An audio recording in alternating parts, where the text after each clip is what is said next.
we all love our cell phones, and that is a challenge for cell phone companies that have to provide good service and be good neighbors. Early Show correspondent Debbie Turner is here to show us how they're doing it. Good morning, Debbie. Good morning to you. Here's the cold, hard fact. People want to use their phones whenever and wherever they choose. But many communities feel that cell phone towers are just plain ugly. So some wireless providers are becoming masters of disguise.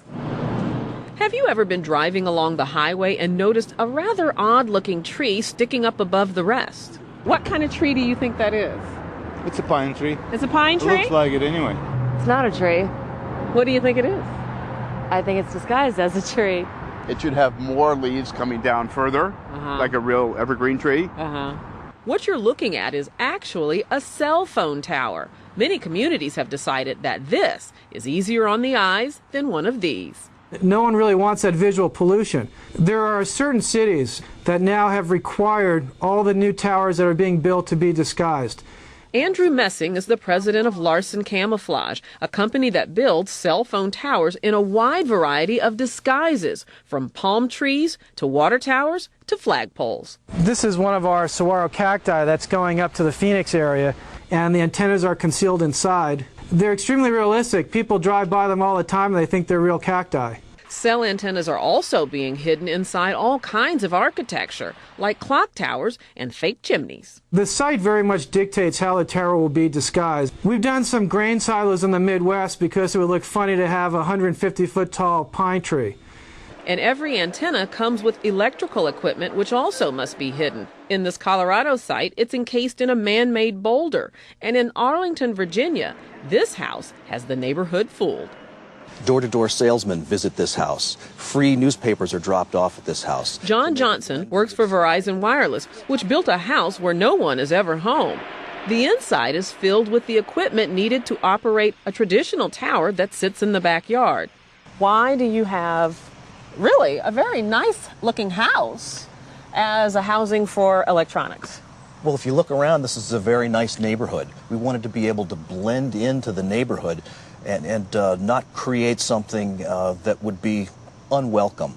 But disguises are expensive. A tree like this can cost as much as $120,000, 4 times the price of a metal tower. Now, do you camouflage all your cell phone towers? If we did, you probably couldn't afford your cell phone service. But we do camouflage those ones that we need to. And the ones they feel they need to disguise are often in communities that put up a fight and refuse to accept a traditional tower. Of the approximately 200,000 cell antenna sites in the U.S., only about a fourth are camouflaged or hidden. Here we're at the tennis stadium, and we've disguised our cell site to look very much like one of the light poles that illuminates the stadium here. But for many churches, the wireless problem is a blessing. This Washington congregation receives more than $1,000 a month to allow antennas to operate in their steeple. It's sort of serendipity that we came to have this, and so I think a lot of churches would like to have it. But of all the disguises we've seen, our favorite is this site in Staten Island, a cell phone tower made to look like a lighthouse. And it's so realistic that neighbors say it attracts tourists. They do take photos, have people that do come up, they look at it. The only giveaway is that it's miles from the ocean. It's much nicer than what it could be. I mean, would you like that instead of antennas just showing up? Oh, it's beautiful. It's outright beautiful. And you guys, you know what? With text messaging and video streaming on the rise, wireless companies will continue to be very busy building more towers. And if they do it the way they hope to do it, you won't even notice them. So is it only the new towers that are going up that look so pretty? It's not like they're taking old existing. Yes, they're not retrofitting older ones. Usually they're putting up towers in communities, neighborhoods, national parks where people don't want to see a big metal pole, so they're disguised. But they want their service. But they want their service, all right? It's sort of the catch-22. All right, Debbie Turner, thanks.